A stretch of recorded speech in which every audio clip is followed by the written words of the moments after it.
Assalamualaikum warahmatullahi wabarakatuh. Salam guru penggerak. Bapak Ibu Guru, izinkan hari ini saya memaparkan hasil tugas modul 1.1 dalam program Guru Penggerak, yaitu demonstrasi kontekstual pemikiran filosofis Ki Hajar Dewantara. Sebelumnya, perkenalkan, nama saya Revinda Afifatintia. Saya adalah CGP 6 Kabupaten Sampang dari SNPN 2 Sreseh, Sampang, Madura. Dengan fasilitator Ibu Sri Mulyati MPD dan pengajar praktek Bapak Imran SPD MPD.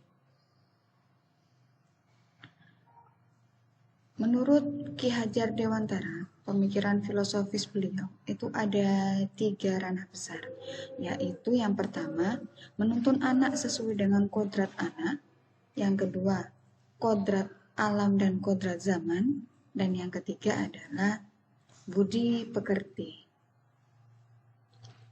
Apakah yang dimaksud dengan menuntun anak?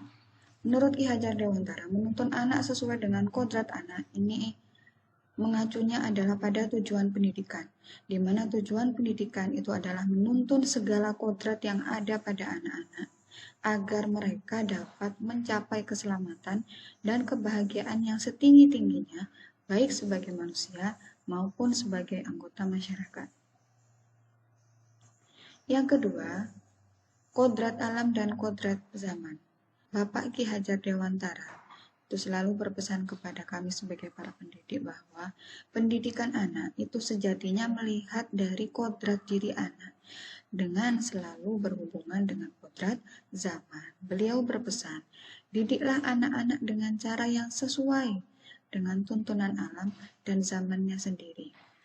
Jadi, maksud dari kodrat alam dan kodrat zaman, kita sebagai pendidik hendaklah mendidik anak itu sesuai dengan kodrat yang dimiliki oleh anak-anak.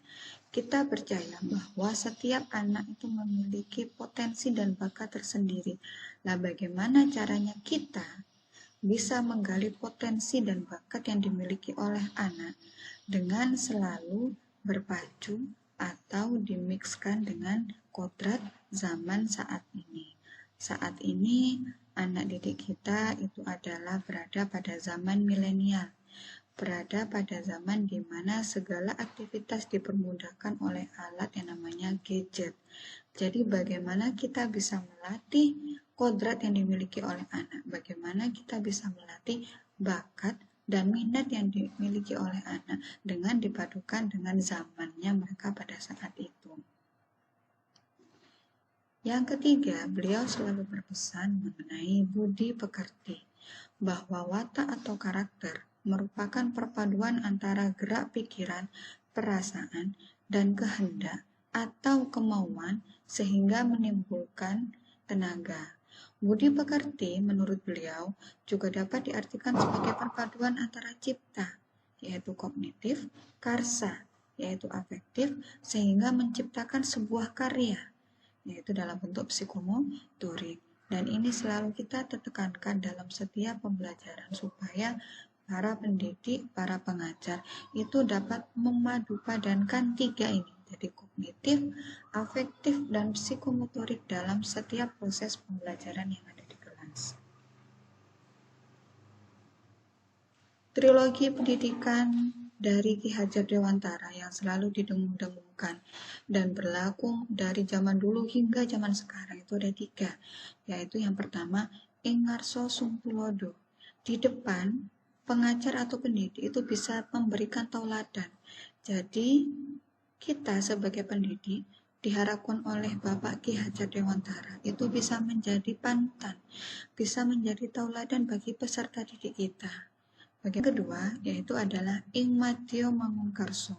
Di tengah-tengah itu kita sebagai pendidik, kita sebagai pengajar, kita sebagai guru dapat membangkitkan atau membangun niat, kemauan, dan semangat dalam diri orang lain dan sekitarnya. Yang ketiga, tutwuri handayani. Di belakang kita dapat memberikan dorongan atau semangat kepada murid. Jadi di bagian depan kita memberi tauladan, di bagian tengah kita memberikan semangat, memberikan kemauan untuk belajar.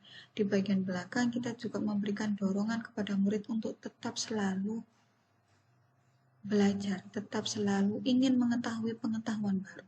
Nah, itu diharapkan oleh Ki Hajar Dewantara menjadi trilogi pendidikan yang nantinya akan bisa menuntun anak mencapai kodrat anak masing-masing. Nah, bagaimana implementasi di sekolah? Kami dari SMPN 2 Srese mengimplementasikan pemikiran filosofi Ki Hajar Dewantara dalam beberapa program yang telah kami canangkan. Program yang telah kami canangkan, selain berpegang teguh kepada pemikiran filosofi Ki Hajar Dewantara, juga kami memadupadankan dengan profil pelajar Pancasila yang ada 6. Di antaranya yang pertama adalah beriman, bertakwa kepada Tuhan Yang Maha Esa, berakhlak mulia, mandiri, bergotong royong, berkebinekaan global, bernalar kritis, dan kreatif, dengan selalu diwujudkan dalam pembelajaran yang berpusat kepada siswa. Program yang pertama yang ada di sekolah kami yaitu adalah tentang literasi sekolah. Di sekolah kami, SMPN 2 Srese, memiliki 3 jenis literasi sekolah, yaitu yang pertama, literasi dalam hal membaca surat pendek. Membaca surat pendek ini untuk di sekolah kami selalu kami laksanakan setiap hari kecuali hari Jumat, tepatnya di jam pertama dan dengan dipandu oleh guru yang mengajar di jam pertama. Diharapkan dengan adanya kebiasaan dan membiasakan siswa dalam membaca surat pendek, diharapkan dapat memupuk rasa iman dan bertakwa siswa. Selain itu juga dapat membantu siswa untuk menghafalkan surat pendek. Yang kedua, literasi di sekolah kami yaitu membaca surat Yasin. Untuk membaca surat Yasin ini diadakan setiap hari Jumat sebelum jam pertama. Seluruh siswa wajib membaca di masing-masing kelas dan dipandu oleh 1 orang siswa yang berada di center, dan nantinya suara yang ada di center ini akan disalurkan di pengeras suara. Jadi seluruh siswa yang ada di masing-masing kelas dapat mengikuti. Yang ketiga adalah gerakan literasi sekolah. Gerakan literasi sekolah ini adalah gerakan literasi atau gerakan membaca buku di perpustakaan yang ada di sekolah.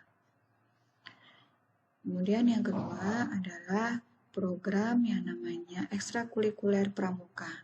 Di dalam pramuka ini hampir seluruh profil pelajar Pancasila kami aplikasikan, mulai dari beriman dan bertakwa, bergotong royong, berkebinekaan global, bernalar kritis, mandiri. Pramuka selalu diadakan rutin setiap hari Jumat setelah jam pelajaran, yaitu setelah jam keempat, sampai saatnya nanti sekitar jam 10:30. Di acara besarnya kami pramuka di SMPN 2 Srese memiliki salah satu program namanya Kemah Berbagi. Dengan adanya Kemah Berbagi, mulai dari kemah di luar ruangan atau outdoor, kemudian ada program berbagi kepada sesama, ini sangat amat membantu siswa dalam memupuk 6 profil pelajar Pancasila. Salah satu aplikasi dari terlaksananya profil pelajar Pancasila, kami mengkandidatkan sejumlah siswa untuk menjadi petugas upacara kemerdekaan. Foto ini kami ambil dari foto pada saat mereka menjadi petugas upacara kemerdekaan saat 17 Agustus tahun 2022. Di sini dapat sekali terlihat bahwa siswa itu bertanggung jawab, siswa itu bergotong royong. Ya, jadi seluruh profil pelajar Pancasila tergambar dalam mereka saat menjalankan tugas sebagai petugas upacara kemerdekaan di sekolah kami. Demikian pemaparan pemikiran filosofi Ki Hajar Dewantara. Salam kami dari SMPN 2 Srese. Kami selalu berpesan, bangkitkan semangatmu untuk negerimu. Sekian dari saya. Assalamualaikum warahmatullahi wabarakatuh.